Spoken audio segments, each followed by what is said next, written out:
What's up, YouTube? Welcome to another video. It's August 19th, 2024, and if you own any gold and silver, you're probably very happy. First, a quick disclaimer though, I'm not a financial advisor, so please do your own research. Get a financial advisor before buying gold, silver, or doing any of the investments that I talk about on the channel. It's just for information and entertainment purposes only. If you like these videos, please like, subscribe. It really does help and motivates me to actually get up off my ass and do something. So, without further ado, gold trading 20. It's at all-time highs, guys. It is at all-time highs. Silver, not so much. It's kind of down. Today it's trading just under $30, 29 and change. But you know what? That's all good, man. That's exactly this kind of slow, steady move up. Lots of people talking about a breakout. Of course, we had all the drama about 2 weeks ago with the Bank of Japan and the yen carry trade unwinding and all the market chaos. Well, that's way in the rear view mirror. We're back to at or near all-time highs on the markets again. And it's game on, man. Let's keep chugging. So yeah, that's kind of where we're standing right now. Jackson Hole's coming up next week, I think, and or is it this week? I can't remember now. And it's widely expected the Fed's going to cut interest rates in September. Anything can happen between now and then. But what I just wanted to kind of talk about for a second is just how quickly the market unwound a couple weeks ago. And this is kind of like one of the things I've been talking about on my channel and with friends and stuff like that is, the underlying foundation of this market is super unstable, highly levered, and is at risk of a massive, massive unwinding. And so I'm not trying to be dramatic or scare you or anything like that, but it's just a fact. I mean, it's a house of cards built on massive amount of debt everywhere you look. I'm in Canada. People are really struggling here. Real estate's taking a massive hit, and it's likely to go down further. The economy's not doing well. Just this morning, I saw a GM laid off 1,000 workers. These aren't the wrench turners. Now it's their software people. So you're getting into the white collar and kind of workers and stuff. So anyway, we're just overdue. It's nothing, I try to explain to people that, if the market could go down 50% tomorrow, and that would be a normal event. Once every 10 years, markets typically go down 50% or so, and that's just normal. And why people look at you with, like you have a third eye or something like that when you say these things is beyond me. What's really happened the last, since COVID at least, it's not normal. A lot of people who kind of came into this market, the market never goes down, or every sell-off is a buying opportunity. So they just keep getting in deeper and deeper and deeper and deeper until something does give, and, look out below. When the markets sell off or like crash, it can take years for it to come back. And that's not trying to like be, doomer, gloomer, that type of thing. Like, it does take years. In 2000, when that bubble burst, it took a few years until the market finally bottomed. It kept kind of going down. Same with 1929, the initial market crash. Well, the market didn't bottom out until like 31 or 32 or something like that. Like, it takes a while for these things to bottom out, and a lot of it's also kind of psychological, right? Like, people just lose confidence, and they don't believe the rallies, and they're selling the rallies instead of buying the dips, and there's all sorts of stuff like that happens. In 2008, fall of '08, the market kept going down, and I was buying into it as it was going down, but it didn't bottom until March 2009. And I'll be honest, like, there's no worse feeling than week after week or paycheck to paycheck, put money into your retirement savings or investment accounts, and it just keeps going down and down and down and down and down and down and down. It sucks. It's not a good feeling. And you don't really know. None of us ever really know how these things are going to play out. As it turned out, that was a good time to buy. But just like right now is probably a good time to take some chips off the table, to retreat into cash or more defensive positions. Um, back then it was, that was the time to buy, right? Like, so anyway, I just wanted to kind of throw that out there. Some of my gold miners are doing phenomenally well. Agnico Eagle Mines is one of the stocks I've owned. It's almost doubled since I bought it like 2 years ago or something like that. It's crazy. And yeah, so I'm looking to basically preserve what I got. Not really making any big moves. I'm just a slow, some of those, dividend stocks that were yielding like 8-9%. I mean, they've come off now. Um, I mean, by that I mean the yields have come down because the prices of those stocks have increased, as I guess people are starting to anticipate rate cuts. So they're kind of rotating back into the defensive sectors, and it's some of them are up almost $10 in the last 2 months. This one stock was at $50, now it's at 60, and that was only like early July. So these things kind of can go really really fast when sentiment changes. Not that owning dividend stocks are going to protect you against a market crash. They go down as well, but I'm just kind of throwing that out there.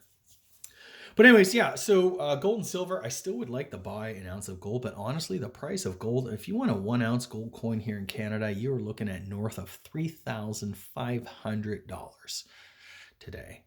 $3,500. That's a lot of moolah, and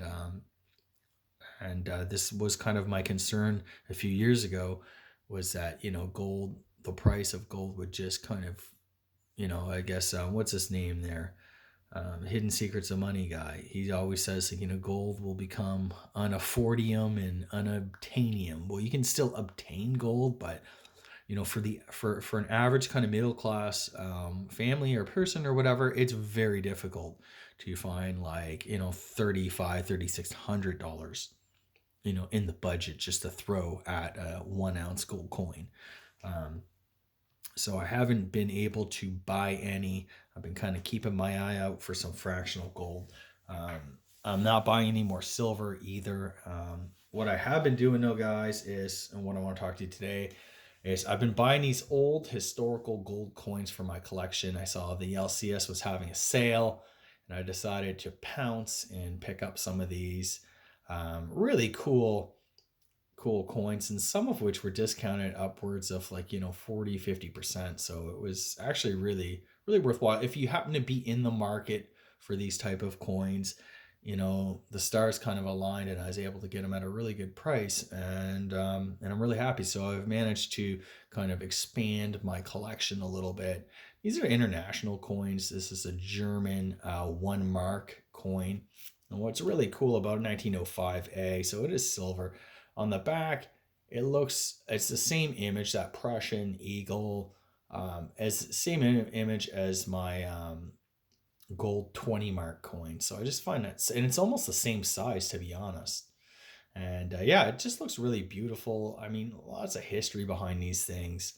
I really like the old coins. The old silver has some nice toning. This is an AU example, so almost uncirculated, really nice fields, and a really high quality coin that I'm gonna keep in my collection for a bit. The other thing I picked up was this is an 1891 crown, so it's 90%, or was it 925? That's sterling silver, and this is kind of a mid-level grade, VF EF type grade. Of course, it has Queen Victoria with that little dinky crown that no one really likes. But I wanted to get a half decent. I really like the image. You have the guy on the horseback, Knight of St. George, killing the dragon, slaying the dragon, or whatever. That's a really interesting image that appears on a lot of these old coins. It's not just the sovereign. It also appears on the ruble. So this is another one I picked up. This is an 1897 Russian ruble. It's done in silver. I'm not exactly sure of the silver content, 868 or 92 or 90% or something like that. Of course, this is Tsar Nicola. I have some Russian gold rubles, some fives and tens, and that they're really nice, cool coins. And this is one that I decided to pick up. A lot of these are circulated. It's hard to find them uncirculated for a decent price anyway. So I decided to pick this up. I really like the imagery. And in the center there, you can see a knight killing a dragon. That's that image. If I can't really zoom it too much, but that's what's going on there. Again, just a really cool coin, kind of like a silver dollar. I'd like to get a German 5 mark, something similar in size. And the big baby of the whole lot is this one here. This is an 1830 Russian ruble, and it's extremely fine condition. And this was just a phenomenal sale. A while back, I picked up. This is an 1832 ruble. Again, these are very beautiful coins. The toning, they still have like luster, and they're really really nice coins. Russian rubles are really tough to come by, especially in North America. But yeah, so another really high grade one. So I found this one, and it was almost 50% off, and it was just, like I said, if I tried to sell it today on eBay or wherever, it would probably take forever to sell. But I'm just trying to say, like, if you're looking for something for your collection, if you are a coin collector or just really like old historical silver, I mean, these things kind of hold their value, especially when you're getting them at like massive discounts. So, really great coin. Really pleased to have it in the collection, and yeah, that's it, man. That's what I've been up to, and I hope you guys have been doing well, and keep on saving, investing, and just kind of shooting for that financial readiness, maybe some financial stability, and incidentally, I talk more and more people are talking about like a lot of like the inflating and problem, and people want to you should buy scarcity and that, and a lot of people are turning to these old coins and rare coins. I mean, they always kind of hold their value. They're always in demand. Really good, high quality, like rare, like collectible, like baseball cards. I'm thinking like a Mickey Mantle rookie card or something like that. Hockey, like a Gretzky rookie card. Art, I don't really know much about art, and I don't really think art has tons and tons and tons and tons of value. I mean, you're not really gonna, as a middle class person, I'm talking about, you're not really gonna go pick up a Picasso and stuff like that. And if you do, if as kind of an average income person, or middle class, upper middle class, if you do start pouring your money into these type of things, and you do actually end up having to sell them, I mean, your peers probably aren't going to buy them, and rich people are probably going to know you're desperate for money, and they will lowball you and stuff like that, right? So you got to kind of use your head when it comes to these things, and just not fall into like that shiny object type of thing, like, oh, this is going to be worth so much money. And you have to be realistic. When I buy these coins, they're really cool. I really love the history. I really love how old they are, and they are special. They are unique. They are kind of scarce and rare. But I don't kid myself for a second thinking this is like going to be such a great investment and stuff. This is a personal hobby for me. I'm going to keep these probably till the day I die. I'm not looking to invest in coins and stuff like that. It just happens to be a hobby that has a proven track record for kind of preserving wealth long term. And if you're buying gold and silver, especially coins and stuff like that, I mean, these things are going to probably hold their value long term. So that's all I'm trying to say here. I'm not saying to substitute it for the stock market, or investing in index funds or dividends, or real estate, or anything of the sort. I just think it's just nice to have balanced and diversified assets. Basically, everybody, typically the middle class, tie up all their money in one asset, their home, and that's about it. And if they have a second asset, it's usually like their retirement accounts, like a 401k, an RSP, or something like that. And then you have all your money basically tied up in either the stock market or your house. So I do think now is important for people to branch out and diversify, and if you can't afford a full ounce, like I was saying at the top of the video there, there's all kinds of fractional gold you can buy, a tenth of an ounce, half ounce quarters and stuff like that. And then if you go to the historical kind of European gold, there's all kinds of different pieces of gold that you can get. And that is kind of what I've been doing as well. I'm looking at picking up maybe another 5 gram like Pamp bar or something like that. I'm not really sure. But I am thankful for, as I'm sure you all are, we need to be thankful that we were able to stack as much as we could at the prices that we could. Um, and so far, knock on wood, if you don't have a need to sell any of this stuff, just hang on to it. Just hang tight. Put it away. Forget about it. It's like a nice insurance policy to have kicking around just in case, crazy things happen. Who knows?